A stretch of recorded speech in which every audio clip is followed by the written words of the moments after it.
போனாலே கம்ம வாடி அடிக்க. நேத்து கூட அது வழியே வந்தா தூக்கமெல்லாம் போயிடும். தோல் வாட மூக்குல ஏறி சென்று வாட. ஆனா அப்படியா சிவகங்கை ராஜாதி ராஜாக்க மருதுவாண்டிக்கு சோறு போட்ட ஊர் 8 வருஷம். திண்டுக்கல்ல மண் எடுத்தான் தோலுக்கு, மண் எடுத்தான் முத்துப்பட்டி மண் எடுத்தான் ஜனத்துக்கு, முத்துப்பட்டி மண் எடுத்தான் ஜனத்துக்கு. சிவகங்கை மண் எடுத்தான் வயிற்றுக்கு, சிவகங்கை மண் எடுத்தான் வயிற்றுக்கு. உயர்த்தம்பரம் மண் எடுத்தான் இடுப்புக்கு, உயர்த்தம்பரம் மண் எடுத்தான் இடுப்புக்கு.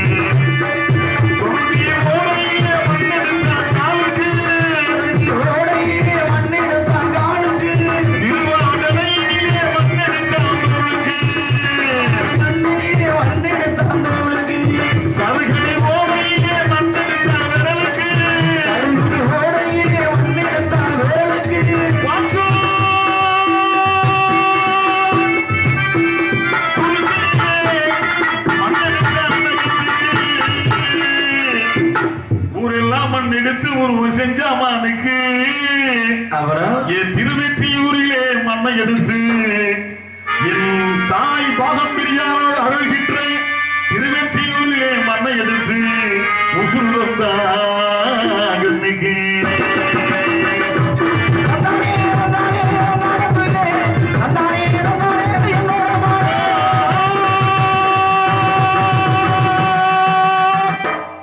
அப்படி மானு உங்க பேர் என்ன சொன்னீங்க? கந்தவேடு. அம்மா பேரு? பந்தவேடுச்சி. அப்பா பேரு? அந்த வேடு.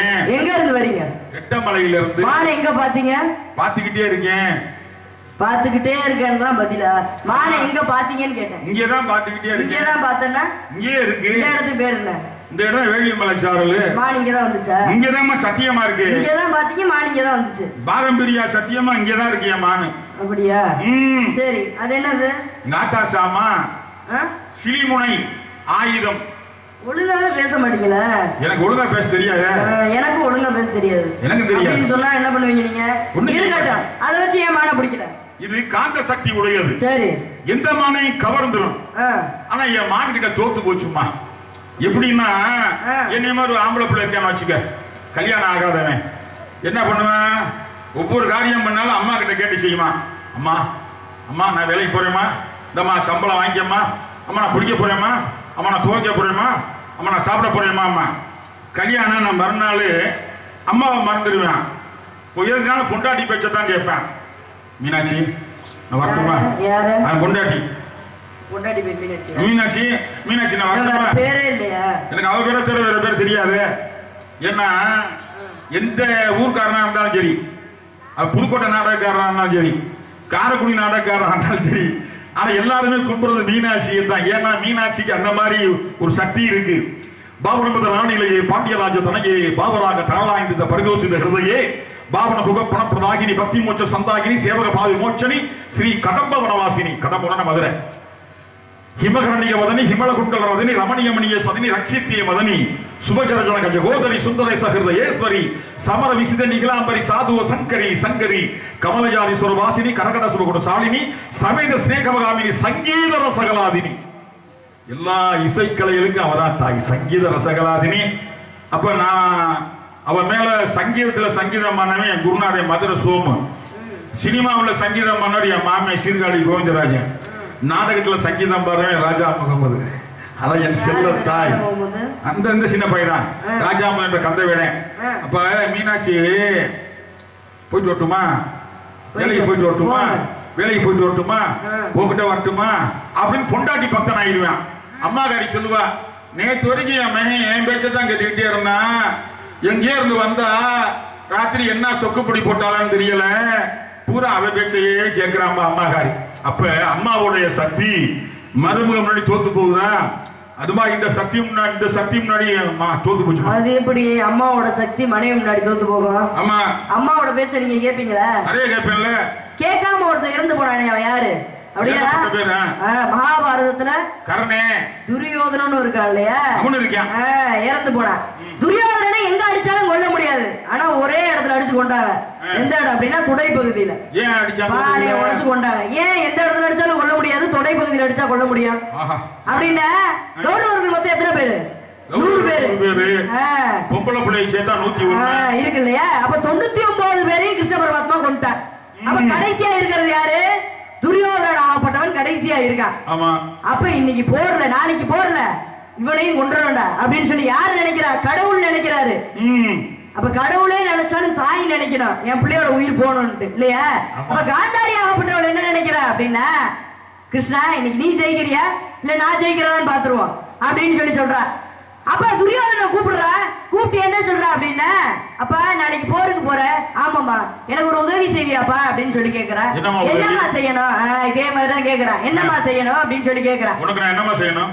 எனக்கு நீங்க ஒண்ணும் செய்ய வேணாம், அந்த இடத்த விட்டு போங்க அப்படின்னு சொன்னா நீங்க கேட்க போறீங்க. இருக்கட்டும், கேட்க மாட்டேன். அவ என்ன பண்றாரு அப்படின்னா, துரியோதனை கூப்பிட்டு சொல்றா, நாளைக்கு போருக்கு போற, எனக்கு ஒரு உதவி செய்யணும்பா, போய் இந்த குளத்துல குளிச்சுட்டு வா.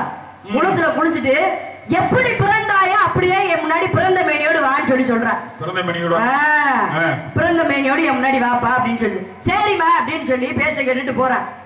குளிக்க போனா என்ன பண்றான் அப்படின்னா, குளிச்சுக்கிட்டு வரும்போது கிருஷ்ண பரமாத்மா வழி மறிச்சிடறான். அவன் ஒரு மாயக்காரன்ல.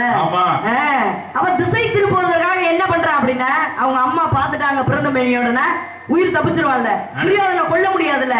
அவன் என்ன பண்றான் அப்படின்னா, எங்கடா போற அப்படின்னு சொல்லி கேக்குறான். அம்மா கூப்பிட்டுச்சு. அம்மா கூப்பிட்டுச்சுனாலும் இப்படி போறிய பிறந்த மேனியோட? அம்மா அப்படிதான் கூப்பிட்டுச்சு. ஏய் அவன் அம்மாவா இருந்தாலும் ஒரு பெண் இல்லையா, எதை மறைக்கணுமோ அதை மறைச்சிட்டு போறா அப்படின்னு சொல்லி சொல்றாரு. அப்ப ஒரு வாழை இலைய கட்டிக்கிட்டு துரியோதனன் போறான். அப்ப போனா என்ன ஆகுது அப்படின்னா, காந்தாரி எப்பேற்பட்டவள் அப்படின்னா, என்னைக்கு அவன் கணவனுக்கு கண்ணு தெரியலன்னு தெரிஞ்சோ அன்னைக்கே கண்ணை கட்டிட்டா. அப்ப அந்த கண்ணுல எல்லா சக்தியும் வச்சிருக்கா. அப்ப துரியோதனன் வர, அப்ப பிறந்த மேனியோட தானே இருக்க அப்படின்னு சொல்லி கேக்குறான். ஆமாமா பிறந்த மேனியோட தான் இருக்கேன் அப்படின்னு சொல்லி சொல்ற. அப்ப அந்த கண்ணுல கட்டி இருக்க அந்த 99 பிள்ளையை நான் பார்த்தது இல்ல, ஒன்னதான் கண்ணா பார்க்க போறேன் அப்படின்னு சொல்லி அந்த கண்ணுல கட்டி இருந்த அந்த கட்டை அவுக்கிற. அவத்து மேல இருந்து பாத்துக்கிட்டே வர, அவனோட உடம்பு ஆகப்பட்டது கர்ஜனை ஏறுது. எப்படி துரியோதனனோட உடம்பு அவங்க அம்மா பார்க்க கர்ஜனை ஏறுது. மேல இருந்து கீழே பாத்துக்கிட்டே வர, தொடை பகுதி மட்டும் வாழை இலையால கட்டப்பட்டிருக்கு. அவ கேக்குறா, ஏன் கண்ணா அம்மா கிட்ட மறைச்ச அப்படின்னு சொல்லி கேக்குறா. கிருஷ்ணன் நாம மறைச்சிட்டு போக சொன்ன அப்படின்னு சொல்லி சொல்றா. அப்பதான் சாபம் விடுறா. என்ன சாபம் அப்படின்னா, நான் எப்படி பிள்ளை இல்லாமல் சாக போகிறேனோ அதே மாதிரி கிருஷ்ணனும் பிள்ளை இல்லாமல் சாவான் அப்படின்னு சொல்லி அன்னைக்குதான் காந்தாரி ஆகப்பட்டவள் சாபம் விடுறா. அவ என்ன அப்படின்னா, துரியோதனை எங்க அடிச்சாலும் கொள்ள முடியாது, அவங்க அம்மாவோட பார்வைப்படாத அந்த தொடை பகுதியில் அடிச்சா மட்டும்தான் அவன் சாவான். அந்த அம்மாவோட ஆசீர்வாதம் படாத இடம் அது, அவங்க அம்மாவோட பார்வைப்படாத இடம் அது. அதனால அங்க அடிச்சா துரியோதனன் நேர்ந்தான். இப்ப என்ன அப்படின்னா, பொறுமையில் சிறந்த பூமியும் உண்டு, பூமியை மிஞ்சும் தாய்மனம் ஒன்று, கோயிலில் ஒன்று, குடும்பத்தில் ஒன்று, கருணையும் தாயும் கடவுளும் சொல்லிருக்காங்க இல்லையா? எந்த பிள்ளை ஒரு விஷயத்த அம்மா கிட்ட மறைக்குதோ அதே விஷயத்துல அசிங்கப்பட போகுதுன்னு அர்த்தம். அதனால தாய் கிட்ட எந்த விஷயத்துமே எந்த பிள்ளையும் மறைக்க கூடாது இல்லையா? அப்ப நீங்க சொல்லிட்டு தான் வந்தீங்களா மானை பிடிக்க போறேன் உங்க அம்மா கிட்ட? இதெல்லாம் புராணம். சரித்திரம் தெரியுமா? சரித்திரம் சொல்லுங்க. மதுரையில ஒரு திறந்தார், ஒரு பெரிய பாட்டுக்காரன், நம்ம சங்கரதாசாமியுடைய மாணவர்னு சொல்லுவாங்க, மாரியப்ப சாமின்னு பேர். மதுரையில் நிறைய பாட்டுக்காரர் இருக்காரு. அது என்ன சிறப்பு அப்படின்னா, மதுரை மீனாட்சிக்கு பிடிச்ச ராகம்னு ஒண்ணு இருக்குல்ல, ஒவ்வொரு தெய்வத்துக்கு ஒரு ராகம் பிடிக்கும்ல. மதுரை மீனாட்சிக்கு பிடிச்ச ராகம் கதனா குதூகலம் ராகம். சங்கராபரணம் ஜென்மியா சரிம தானிக பசா சனிதப மகரிசா கதனா குதூகல ராணி கருணை செய் மதுரை மீனாட்சி கதனா குதூகல ராணி. இப்படி தானே பாடலை ஏற்றி தானே பாட்டை போட்டான். அவ்வளவு பெரிய கெட்டிக்காரன் மீனாட்சி பக்தன். நேரங்காலம் சரியில்லை, என்னை மாதிரி அரமண்டல் பெயர். நேரம் திருச்செந்தூர் போனான். திருச்செந்தூர் போய் அங்கே திருச்செந்தூர் முருகன் முன்னாடி, முருகா நீ கொடுத்த நாக்கடா, இந்த நாய் மேலையும் பாட மாட்டேன்னு நாக்கு அறுத்துக்கிட்டான். ஆனா அந்த சமயம் அந்த பெரிய பாட்டுக்காரர சீர்காழி கோவிந்தராஜம்மாவே அவர் பாட்ட பாட சங்கரம் பயந்தார். அப்ப என்னாச்சு, நம்ம கூடல் மலையில வந்திருக்கார். அங்கே சித்தாதி சித்தன் குருநாதன் சுட்டுக்கோள் மாயாண்டி சாமி உட்கார்ந்துருக்கார். மாயாண்டி சாமியா ரயில் நிப்பாட்டினவர். ஒரு முறை நம்ம ராமேஸ்வரம் போறதுக்கா திருப்பரங்குன்றம் நிக்குது வண்டி. ரயில். அந்த டிக்கெட் பரிசோதகர் இருக்காருல்ல, பயணிச்சிட்டு ஆய்வாளர், ஏய் டிக்கெட் எங்கய்யான் இருக்காரு இருக்காரு. புறவழியில கை வச்சு தள்ளி விட்டுட்டான். யாரு? மாயாண்டி சாமியை. இறங்கி குத்த வச்சு உட்காந்துட்டார் மாயாண்டி சாமி. ரயில் கிளம்பவே இல்லை. அவரு டிரைவர் என்ன பண்ணா, என்னென்னமோ கங்க போட்டு பார்க்கறேன், கிளம்பல. ஒரு பெரிய துறை வந்திருந்தான் அன்னைக்குன்னு பார்த்து, வெள்ளக்கார துறை. வாட் ஹேப்பன் அப்படின்னா, என்ன அப்படின்னா, அப்படிங்கும் போது தெரியல ஐயம்மா காரணம் சரியா வண்டியை கிளம்ப முடியல அப்படின்னா, ஒரு என்னமா விவரமானவன் சொன்னா, பெரிய சித்தேன் வண்டியில ஏற்று ரயில் புறப்பட்டு இருந்த போது please get in the train அப்படின்னா லாடு. ஏய் சாமியார்கிட்டலாம் காசு வாங்காதுன்னு சொல்றான் என்கிட்டனாரு. டன் அப்படியே ஆகட்டும்னா அப்புறம் ரயில் புறப்பட்டுச்சான். அவ்வளவு பெரிய சித்தேன் அந்த சித்தேன். மரியா மரியப்பா பாடுறான்னாரு. பாடலாம் பாடுறா அப்படின்னா. அந்த நிலையில என்எஸ் கிருஷ்ணன் ஒருத்தர் இருந்தார், பெரிய கலைவாணர் என்எஸ் கிருஷ்ணன், சிரிப்பு நடிகர். தான் வீட்டு கிரக பிரவேசத்துக்கு அந்த நிலையிலையும் கூப்பிட்டு கச்சேரி பண்ண வச்சவர் மாரியப்ப சாமியார். பாடலாம் பாடுறான்னாரு. புரியாமனந்தனை குணமிலா பித்தனை கோகிலான் என்பதத்தே அப்படி பாடினானா யாரு? மாரியப்ப சாமி. சித்தாரி சித்தே பிறந்தவன். எல்லாருமே மீனாட்சி பக்திங்க. நானும் மீனாட்சி பக்தன் தான். அதனால சாமானியமான மனல்ல. அப்புறம் பிடிக்கவா? என்ன பிடிக்கவானா? மாணிங்க வரலையே. வந்திருக்கேன். வந்திருக்கே எல்லாம் கிடையாது. நீங்க எப்படி சொல்றீங்க? விடுவரை கண்ணால் பார்ப்பதும் போய் காதால் கேட்பதும் போய் தீர விசாரிப்பதே மெயின் சொல்லிருக்காங்க. நியாயம். உங்க முன்னாடி தானே விசாரிச்சாங்க. அண்ணன் உன்னை மாதிரியே அம்மா மீனாட்சி இருக்காருல்ல, ஆதிபராசக்திமா பராசக்தி, அவளுக்கு ஒரு சந்தேகம் வந்துச்சு புருஷன் மேல. புருஷன் யாரு? ஈஸ்வரன். ஈஸ்வரமா பரமேஸ்வரன். தினம் இவன் படி இழக்கிறேன்னே போறானே, உண்மையிலேயே படி இழக்கிறானா இல்ல வேற எந்த பொம்பளையும் பார்க்க போறானான்னு சந்தேகம் வந்துச்சு. இன்னைக்கு சோதனை பண்ணிருக்கோம்டான்னு என்ன பண்ண, ஒரு சின்ன டப்பி எடுத்து டப்பிக்குள்ள ஒரு கட்டரம்பை போட்டு மூடி இடுப்பு கையில சொருகிட்டான். ஈஸ்வரன் உலகமெல்லாம் சுத்தி கைலாசம் வந்தார். அந்த சத்தத்துல அந்த மாப்பிள்ளை எந்திரிக்க மாட்டாங்களான்னு பாக்குறேன். அப்ப என்ன பண்ற பராசக்தி, எல்லாருக்கும் அளந்தியாயா? அளந்துட்டேன். நல்லா அளந்தியாயா? நல்லா அளந்துட்டேன். எல்லாருக்கும் அளந்தியா? 84 லட்சம் கோடி ஜீவராசிக்கு அளந்துட்டேன் மீனாட்சி. என்ன விஷயம்? என் டப்பிக்குள்ள ஒரு ஜீவாதி இருக்கு கட்டெரும்பு, இதுக்கு நீ அளந்தையான்னா பராசக்தி. ஈஸ்வரன் சொன்னாரு, மீனாட்சி நம்ம புருஷன் இல்லையா, உலகத்துக்கே அளக்கிறவன் உன் புருஷனா, என் பொண்டாட்டி உன் டப்பிக்கு அளக்க மாட்டானாமா? என்னம்மா? எப்படியா நீ அளக்க முடியுங்க போது தூக்கி பாருங்கடா. உள்ள இருந்த கட்டெரும்பு அரிசி குருணை கவிக்கிட்டு இருந்துச்சான். பாத்தீங்கள, அவளே வச்சுக்கிட்டு இல்லைன்னு வரான். தெரிஞ்சும் தெரியாம புரிஞ்சும் புரியாம இருந்து இருந்தான். அது மாதிரி மான் இருக்கு. குடிக்கவா? சோதிக்கிற மாதிரி மகாபாரதத்துல போர்லாம் முடிஞ்சிருச்சு. குருஷேத்திர போர்லாம் முடிஞ்சிருச்சு. கிருஷ்ணனோட காலுக்கு கீழே அவனோட சேவகன் இருக்கான், உத்தவன் சொல்லி. அப்ப எல்லாருக்கும் எல்லாமே பண்ணிட்டேன். கிருஷ்ணன் கேக்குறான், அவ்வளவுதான், இன்னும் கொஞ்ச நாள்ல நானும் போய் சேர்ந்துருவேன். அதனால எல்லாருக்கும் எல்லாமே பண்ணிட்டேன், உனக்கு ஏதாச்சும் வேணுமா அப்படின்னு சொல்லி அந்த உத்தவனை பார்த்து கேக்குறான். அதுக்கு அவர் சொல்றாரு, இல்ல யாருக்குமே கொடுக்காத வரம், கிடைக்காத வரம், உன்னோட காலை வந்து அமுக்குற வரம் வந்து எனக்கு கிடைச்சிருக்கு. அதை நினைச்சு எனக்கு ரொம்ப சந்தோஷமா இருக்கு. எனக்கு வேற எந்த வரமும் வேணாம் அப்படின்னு சொல்லி சொல்றான். நீ வந்து தெளிவா தானே சொல்ற, உனக்கு எது வேணாமா அப்படின்னு. நான் தெளிவா தான் சொல்றேன், எனக்கு எது வேணாம் அப்படின்னு சொல்லி சொல்றான். அப்படியா, சரி நீ போய் ஓய்வு எடுத்துக்கொள்ள அப்படின்னு சொல்லி சொல்ற. அப்ப போகும்போது கேக்குறேன், இந்த குருஷேத்திர போர் நடந்துச்சுல. ஆமா, குருஷேத்திர போர். அது நடந்திருக்காம இருக்கலாம்ல அப்படின்னு சொல்லி கிருஷ்ணனை பார்த்து கேக்குறான். குருஷேத்திரம் போயிருக்கியா? நடக்காம இருந்திருக்கிறான்ல அப்படின்னு சொல்லி கேக்குறான். அதுக்கு அவர் கேக்குறாரு, இல்ல அது எப்படி குருஷேத்திர போரெல்லாம் தடுக்க முடியாது அப்படின்னு சொல்லி சொல்றாரு. சரி, நீ குருஷேத்திர போரை தடுத்திருக்க வேணாம், அவங்க சூதாடினாங்களே அதை தடுத்திருக்கலாம்ல அப்படின்னு சொல்லி கிருஷ்ணனை பார்த்து உத்தவன் கேக்குறான். சரி, தடுத்திருக்கலாம். என்ன பிரச்சனை அப்படின்னா, நம்ம ஆளுங்க கிட்ட இருக்கிறது நம்மளுக்கு என்ன தெரியும் தெரியாதுன்னே தெரியாது. அப்ப துரியோதனன் ஆகப்பட்டவன் விவேகின்னு சொல்லி சொல்றான். விவேகியா? ஏன் ஏன் என்னாச்சு, ஏன் அப்படி சொல்ற அப்படின்னா, துரியோதனனுக்கு தெரியும் அவனுக்கு வந்து சூதாட தெரியாது அப்படின்னு சொல்லி துரியோதனனுக்கு தெரியும். அதனாலதான் யாரை வச்சு விளையாண்டான்? சகுனிய வச்சு விளையாண்டான் இல்லையா?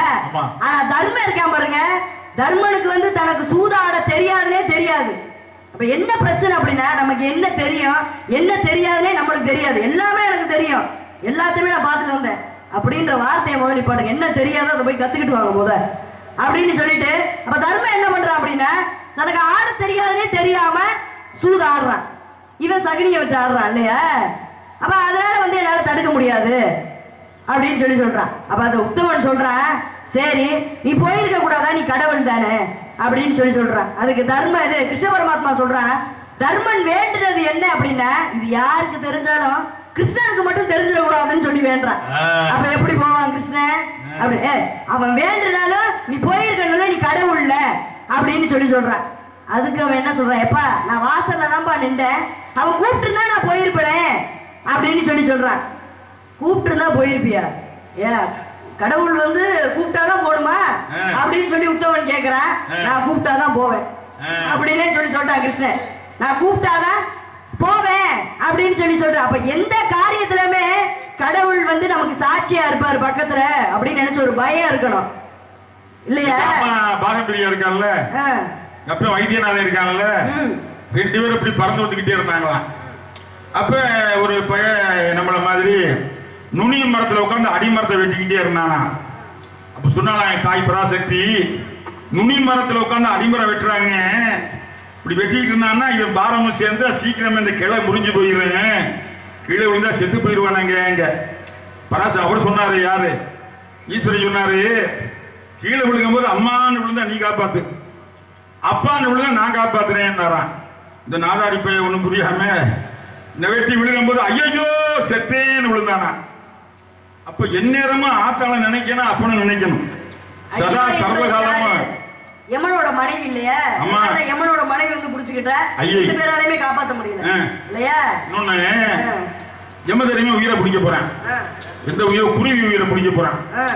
ஆனா பார்த்து இப்படி யோசனை பண்ணிக்கிட்டே இருந்தா, குருவியை பார்த்துக்கிட்டு திடீர்னு என்ன பண்ணி கருடன் இருக்குல்ல, மகாவிஷ்ணு வாகனம், அது அதை கவாயில கவிக்கிட்டு 10,000 மைல் அங்கிட்டு பறந்து கொண்டு போய் ஒரு பொந்துல வைக்க, மர பொந்துல வைக்கவும் உள்ள இருந்து ஒரு பாம்பு வந்து லபக்கன்னு முழுங்கிருச்சு. அப்ப ஆஹா இவ்வளவு நான் முயற்சி பண்ணி வீணா போச்சேன்னு கருடாழ்வார் சங்கடப்பட்டாராம். யமதர்மை பின்னாடியே சொன்னாராம், வேற ஒண்ணும் இல்ல, ஏன் முன்னாடி இந்த பறவை நிக்குது, 10,000 மைலுக்கு அங்கிட்டு தான் உயிர் போகணுங்கிற கணக்கு இருக்குன்னு என்னுடைய புத்தகம் சொல்லுது. எப்படி இந்த சின்ன பறவை 10,000 மைலுக்கு அங்கிட்டு எப்படி போகும்னு நானும் சந்தேகப்பட்டு இருந்தேன். நீ ஒரு கண்மூடி கண்டறக்கங்களை கொண்டு போயிருவில்ல கண்டாழ்வாரு, இப்பதான் உண்மை புரியுது. இப்படித்தான் நிர்ணயம் பண்ணா அப்படித்தான் நிர்ணயம், அது நடக்கும், அதை யாரால தடுக்க முடியாதுல்ல. அதே மாதிரிதான் உங்க மான் உங்களுக்கு இருந்தா நிச்சயமா வரும். அதனால வேற வனத்துல சென்று போய் தேடுங்க, உங்க மான் இங்க வரல, வந்திருக்கு நீங்க எப்படி சொல்றீங்க? வேடுவரே, ஜாதி அபிமானம் என்பது சன்னியாசிக்கு உண்டு, அதனாலதான் அவ்வளவு பொறுமையா அழகா வரவேற்பு கொடுத்து பேசிட்டு இருக்கேன். நீங்க அதை காப்பாற்றிக்க மாட்டீங்க போல. சீர்காழி இருக்குல்ல,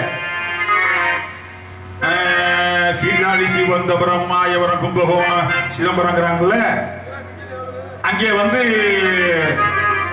சீர்காழியில ஒரு பெரிய மனுஷன் இருந்தார், சிவபாத இருதயம்.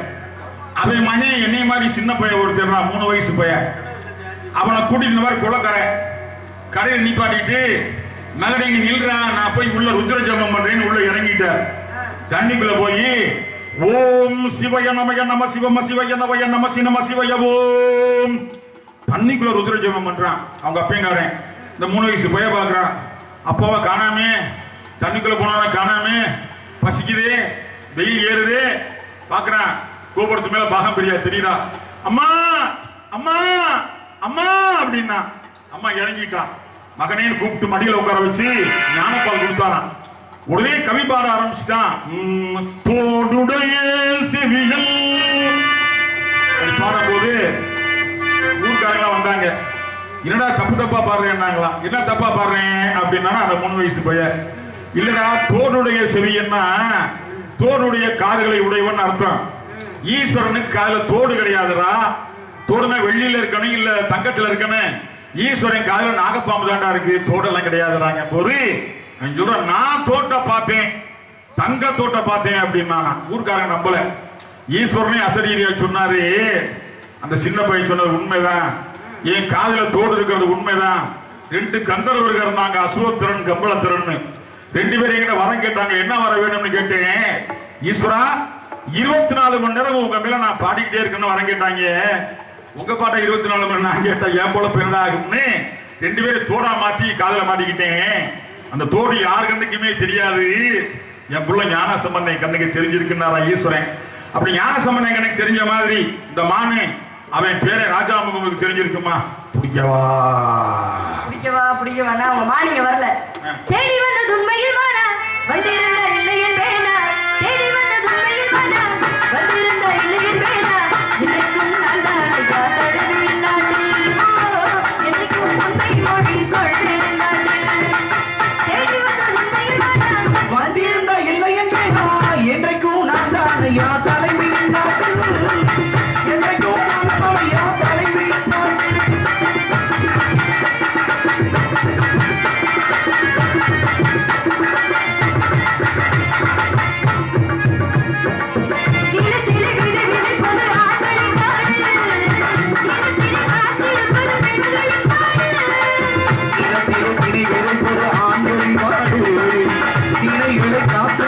பெண்களின் பாடு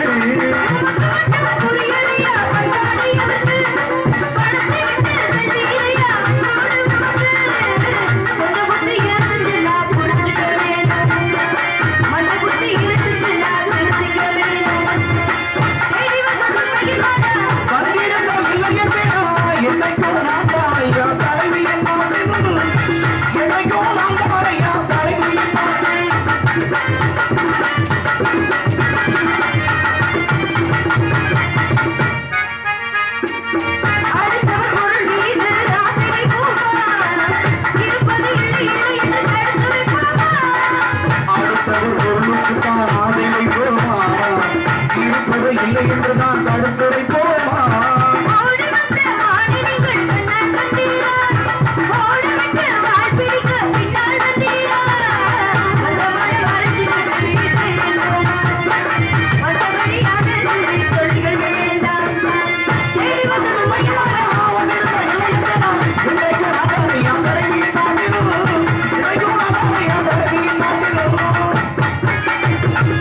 அதனால மானிங்க வரல, வீண்வாதம் செய்யாம வேற வனத்துல சென்று போய் தேடுங்க.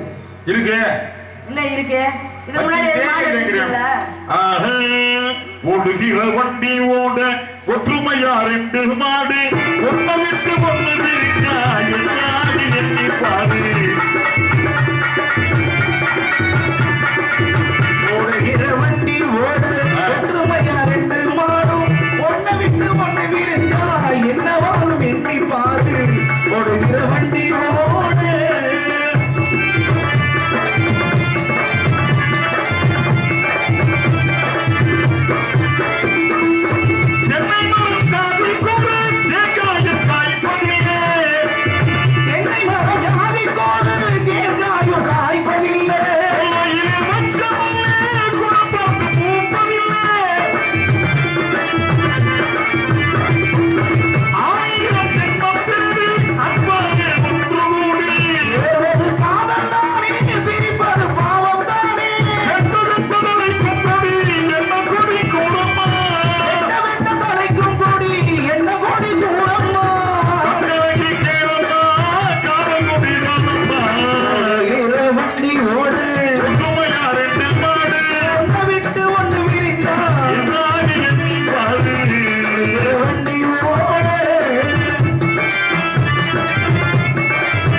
பவனி வர்ற மாதிரி அன்னைக்கு மதுரை மீனாட்சி பவனி வந்தா, உலகத்தையே சுத்தி வந்தா, பூலோகத்தை பூரா ஜெயிச்சா. அப்புறம் எங்க போனா நேரா 14 உலகத்தையும் ஜெயிச்சாலே. அதெல்லாம் இதெல்லாம் சுதெல்லாம் தராதெல்லாம் ரசாதெல்லாம் பூலோகம் பூலோகம் தபுலோகம் ஜனலோகம் மகாலோகம் சத்தியலோகம் கைலாசம் எல்லா பக்கமும் ஜெயிச்சுட்டா. அங்க வைகுண்டம் போனா பெருமாள் பார்த்தா, தங்கச்சி வாமான்னாரு.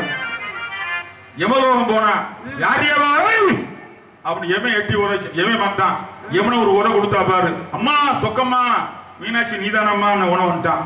கடைசி கைலாசம் போனா, கைலாசத்துல பரமேஸ்வரனை பார்த்தா, ஈஸ்வரனை நடராஜா முகமதை பார்த்தா. அதான் ஈஸ்வரன் நடராஜா முகமது அவனை பார்த்து பார்க்கவும் இவளுக்கு 3 கொங்க பராசக்தி மீனாட்சிக்கு. அவனை பார்க்கவும் ஒண்ணு மறைஞ்சிருச்சு. மறைஞ்ச ஒண்ணு அப்புறம் சொன்னாரா ஈஸ்வரன் மீனாட்சி இன்னொரு கொங்க அது கண்ணை கிட்ட கொடுத்தா பெரியம்மா சொல்றாங்க பலிபீடமா இருக்கு. ஆமா, இப்ப உன்னை நான் கல்யாணம் பண்ணிக்கிறேன், இருக்கட்டும். அதனால உங்களை பார்க்கும் போது எனக்கு பாவமா இருக்கு, பரிதாபமா இருக்கு. அதனால இந்த இடத்துல தலைவின்ற முறையில நான் என்ன முடிவு எடுத்திருக்கேன் தெரியுமா? ஒருவேளை உங்க மான் இங்க இருந்துச்சு அப்படின்னா புடிச்சு வைக்கிறேன், வந்து புடிச்சிட்டு போவேன். அதனால மானோட அங்க அடையாளத்தை சொல்லுங்க. இங்கதாம்மா இருக்கு, நீ வேற புடிச்சு தரணுமா? சகரிகமா பதனீசா சனித பிரமகாரிசா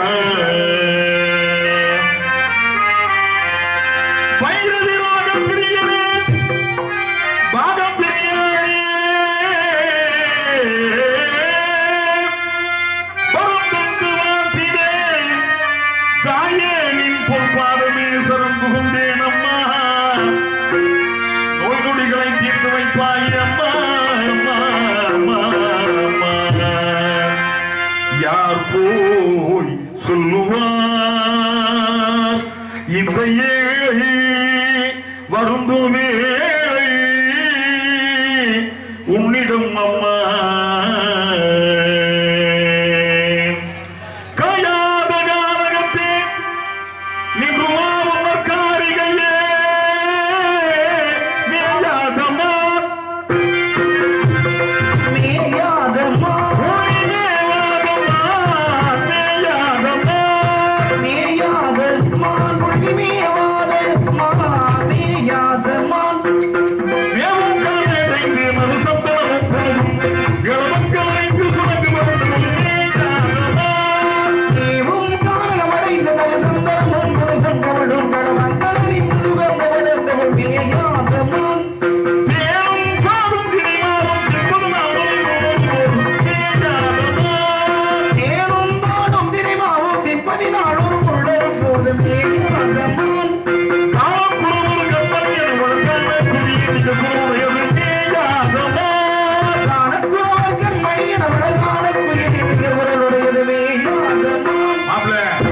முக்கியமான அடையாளம் இது.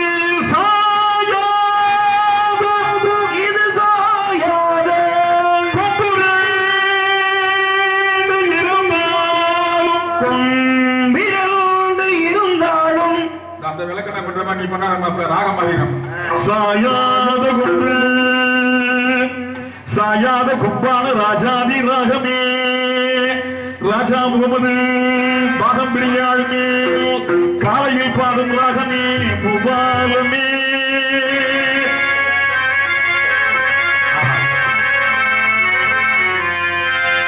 எழுந்தான் கதிரவன் ஒளியூட்டே அது இன்னொரு நாள் என்பதனை நினைவூட்டே. எழுதாயே என்றாயே பாகப்பிரியாயே என் அன்பர்கள் அனைவரையுமே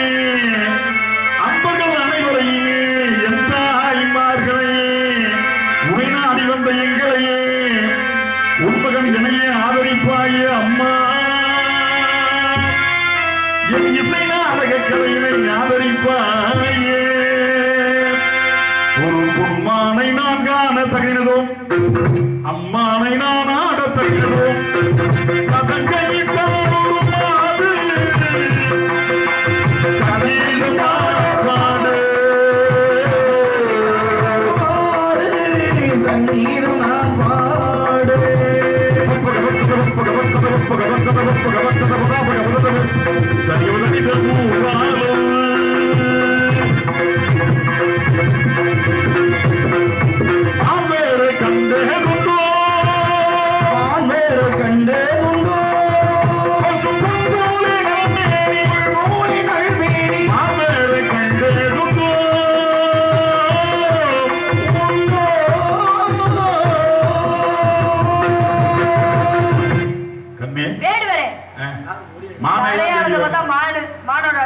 மானெல்லாம் தேடி வரல, உன்னைத்தான். என்னையவா? அம்மா அண்ணா பெண்மானே சங்கீதம் பாடிவா அம்மானை பொன்னூச்சல் ஆடிவா உல்லாசம் ஆயிரம் உட்கார்வை கேட்கவும் சிவானை பெண்மானே சங்கீதம் பாடிவா அம்மானை பொன்னூச்சல் ஆடிவா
பேலே, அறிவு கட்ட பேலே, உங்களை சூட சொல்றாருக்காடா. யார் வந்தாலும் ஏதாச்சும் பொய்ய சொல்லிட்டு வந்தா உள்ள கூட்டிட்டு வந்துடுறதா? மைக் அடிச்சேன். உன்னை எப்படி பெத்தாயின்னு தெரியல எங்க வீட்டுல. எனக்கு மனச்சக்கட்டு அதெல்லாம் கிடையாது. அந்த யாருக்கு எப்படி நுழைக்க போறது எனக்கு சக்கட்டு. பானைக்குள்ள யானை ஊந்தது மாதிரி மாலையே நெக்லஸா தெரியல. அம்மா மாலை தேடி வரலையான எந்த குறையா இருந்தாலும் கண்ணன் என்னன்னே கேட்காம நீ பாட்டு சொல்லிட்டு லூசா நீங்க. என்னடா சொல்ற மூஞ்சி சொல்ற சாமி கும்பிடுவோமா? ஆமா இப்ப எல்லாரும் எந்திரிக்க படுத்துருக்கோம். படுத்துக்கோமா எந்திரிச்சு நில்லுங்க.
திருப்பரங்குன்றத்தில் நான் சிரித்தால்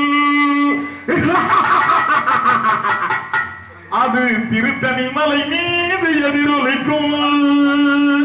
கண்ணைவள்ளி என்ன என்ன மாப்பிள்ள அந்த அந்த சத்தத்தில இந்த மாப்பிள்ளை எந்திரிக்க மாட்டாங்களான்னு பாக்குறேன். என்ன வர வேண்டும் தருகின்றேன். நமது திருமணத்திற்கு பிறகு உலக மக்கள் அனைவரும் தெய்வானை வள்ளி என்று உங்களை வழிபடாமல் வள்ளி தெய்வானை என்றே உங்களை வழிபட வேண்டும் சுவாமி. எனக்கே முதலிடம் வேண்டும். அப்படியா இருந்தால் கல்யாணம். என்ன மாப்பிள்ள சரி உனக்கு பிறக்கணுமா? என்னடா சொல்ற? அப்படியா? பொம்பளை பிள்ளை பெத்த உனக்கு தான். ஒரு ஒருத்தன் கேட்கிறேன், ஒரு மாப்பிள்ளை கேட்கிறேன், முதராத்திரி இந்த மாதிரி வீடியோ எடுக்கணுங்கிறேன். அப்படியா கட்டும். உலகம் அனைத்தும் வள்ளி தெய்வம் என்று அழைக்கட்டும். வாழ்க வளர்க வெல்க.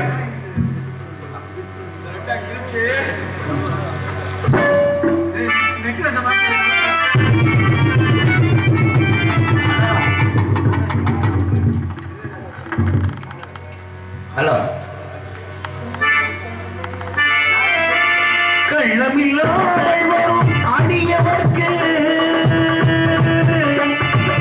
அடியவர்க்கு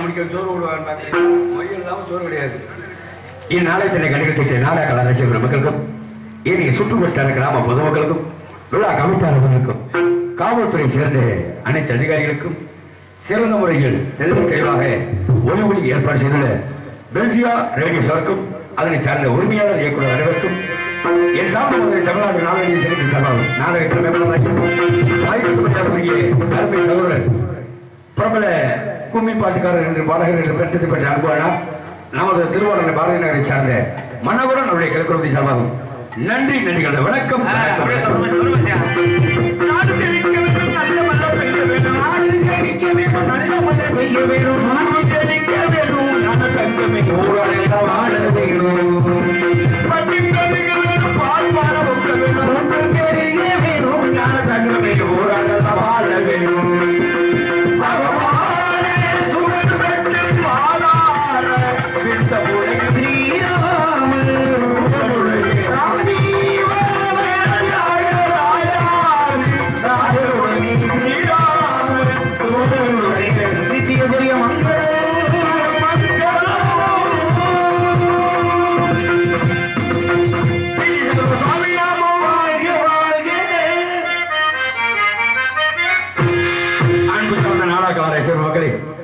வருகின்ற குரோதி வருடம் வைகாசி மாதம் 15ஆம் நாள் அதாவது 28/5/2024 செவ்வாய்க்கிழமை சரியாக இரவு 10 மணி அளவில் கோயில் முன்பாக அமைந்துள்ள வண்ண பின்னணி கலையரங்கில் ராமநாதபுரம் மாவட்டம் திருவாடனை வட்டம் சேனத்திக்கோட்டை கிராமத்தில் அமைந்த அருள்பாலிக்கும் அருள்மிகு ஸ்ரீ செல்வம் நாயகர் ஆலய 7ஆம் ஆண்டு திருவிழாவை முன்னிட்டு ஸ்ரீ வள்ளியூர் நாடகம் சேனல்களும் அதில் நடித்திருக்கக்கூடிய நடிகை மாமணிகள் கலை நன்மணி பட்டத்தை பெற்ற அன்பு நண்பர் NB செல்வராஜ் அவர்கள் வேலன் வேலன் உறுப்பினராகவும் இன்னிசை அரசி மதுரையை சார்ந்த கலைச்செல்வி அவர்கள் வள்ளியாகவும் நமது தஞ்சை மலர் ஓற்றக்கூடிய தங்கமணி அவர்கள் நாரதராகவும் புதுவையை சார்ந்த அறிவுராஜ் அவர்கள் பபன் கமிக்காகவும் திருச்சியை சார்ந்த ART அவர்கள் டான்ஸ் கமிக்காகவும் புதுவையை சார்ந்த சத்யராஜ் அவர்கள் அருமணி மிசிக்கவும் இளங்கோ அவர்கள் மிருதகம் சிக்கவும் கண்ணன் அவர்கள் ஆளுநர் மிசிக்கவும் தர்மலிங்கம் அவர்கள் தாள மிசிக்கவும் காத்துக்கொள்கிறார்கள். இந்த நாடகத்தினை அமைத்துள்ள நான்குள்ள நமது கொட்டவடியை சார்ந்த பேல்சியா ஆடியன்ஸின் உரிமையாளர் B. செபஸ்திகுப்தி என்று சொல்லிக்கொண்டு நாடகத்தினை கண்டு அம்மனின் அனுப்புங்க என்று அனைவரையும் வருக வருக என வரவேற்கிறோம். நன்றி நன்றி வணக்கம். தேங்க்யூ.